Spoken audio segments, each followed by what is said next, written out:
Gotovo svi koristimo Facebook i Instagram. Mnogi koriste LinkedIn, YouTube, pa i TikTok. Da li postoje još neke društvene mreže koje nam mogu biti korisne u privatnom, ali pre svega u poslovnom smislu? Odgovor je da, postoje. U narednih nekoliko minuta pričat ću vam o njima.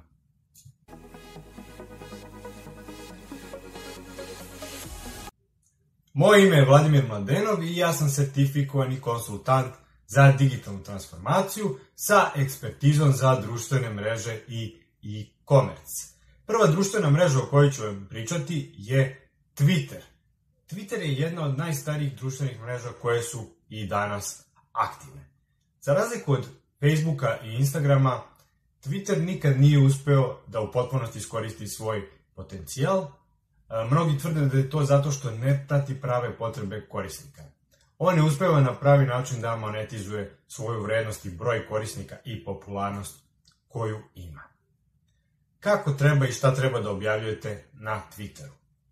Na Twitteru možete da pravite objave u dužini od 280 karaktera. Samim tim jasno vam je da Twitter nije namenjen za duže objave, za duže postove i za tekstove, nalik blog tekstovima i sl. On je namenjen za objave u kojima možete mnogo da kažete sa malo reči. To je njegovo ograničenje u neku ruku prednost, u neku mana. Uz tu tekstovnu poruku možete naravno da dodati neki vizualni sadržaj kao što su fotografije ili video klipovi. Twitter kao i ostale društvene mreže ne voli mnogo linkovanje na druge sajtova i to je baš očigledno. Ono što je osnovna snaga i vrednost Twittera je njegova brzina i viralnost. Po mom mišljenju, Twitter je najbrža društvena mreža.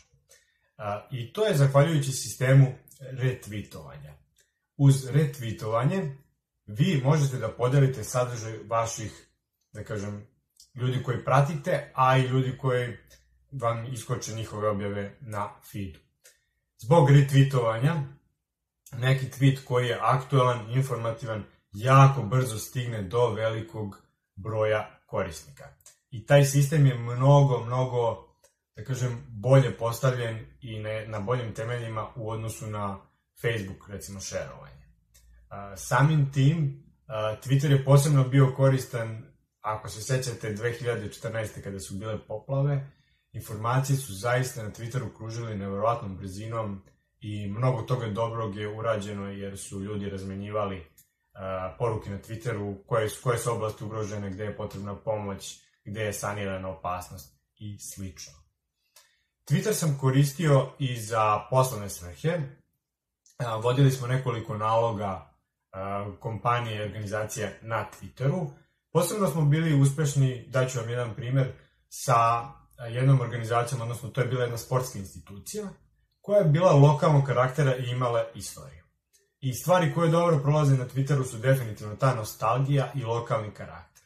Objavama koje smo pravili ciljeno u tom smeru, zaista smo postigli ogroman engagement i nekako ta institucija je dobila dodatno na značaju i dobila je pohvale za njen nastup na Twitteru. Ono što može da bude problem što se tiče Twittera u Srbiji je da je dosta orijentisan na političku situaciju, politička dešavanja. Generalno najviše tweetova i najviše twitteraša se fokusira isključivo na to. Međutim, ukoliko možete da iskoristite taj kontekst, to je dobro. Ukoliko ne možete, i dalje postoji publika za vas koja se možete obratiti i poslati joj ciljenu poruku.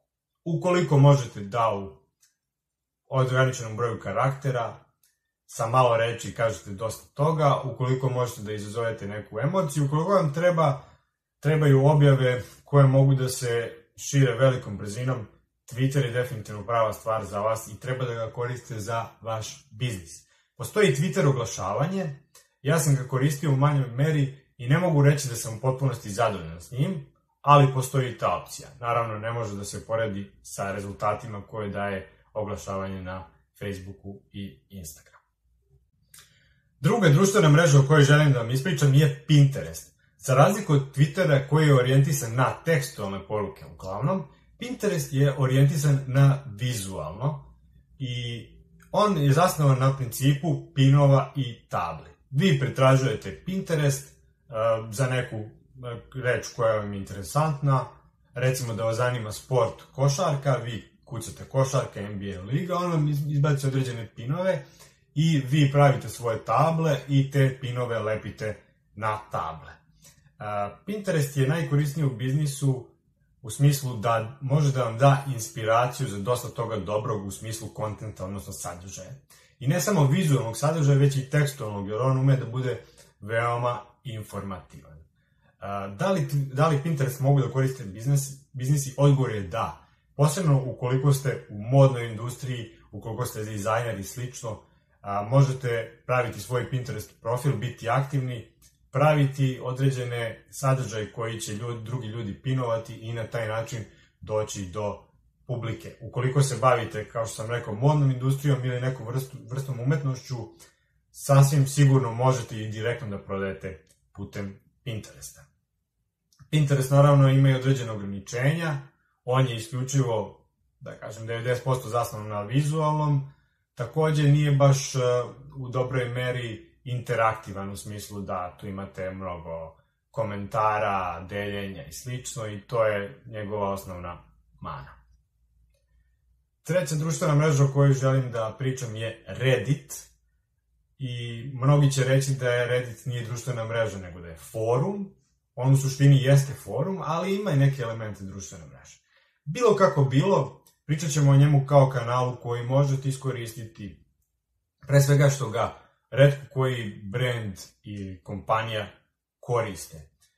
Forumi su donekle izumrla vrsta na internetu, međutim, postoje još neki koji su aktivni. Reddit zbog svog jedinstvene funkcionalnosti i organizacije je i dalje vrlo aktuelan i on vam omogućava da podelom po nekim threadovima, odnosno oblastima interesovanja, možete da čitate sadržaj.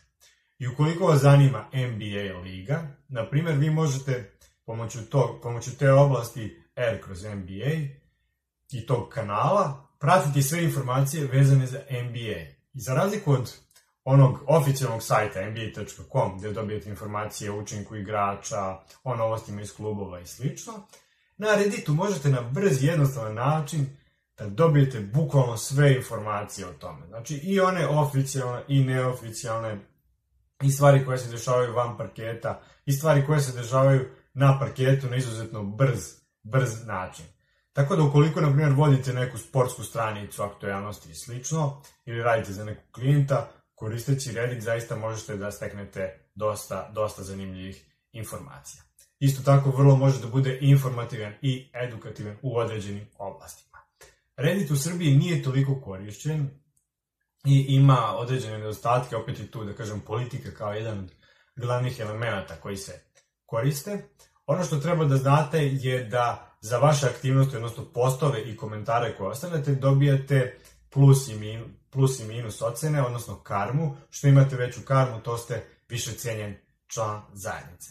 Na Redditu ne smete da spamujete, odnosno da postavljate sadržaj kojim se samo promovišete vi ili vaša organizacija, tako da tu treba biti oprezan, graditi sebe kroz neke objave kao eksperta u toj oblasti i na kraju naravno steći neku reputaciju i iz tog ugla sticati poene za vaš biznis ili organizaciju. Ne smete biti napadni, ne smete se direktno samo promovisati. Da li ste već koristili neku od ovih mreža u poslovne svrhe? Kakvi su vam rezultati? Da li nameravate možda tek u budućnosti da ih koristite? Ja bih voleo da napišete vaše iskustva, da podelimo sa publikom i da vidimo zapravo da li se isplati koristiti ove društvene mreže, a ja tvrdim da one svakako imaju potencijal ukoliko se bavite određenom delatnošću. Pretplatite se na ovaj kanal, ima još dosta zanimljivih priča vezanih za biznis, za digitalni marketing i marketing uopšte. Ja vam se zahvaljujem na pažnji i želim vam puno sreće i uspeha u onome što radite.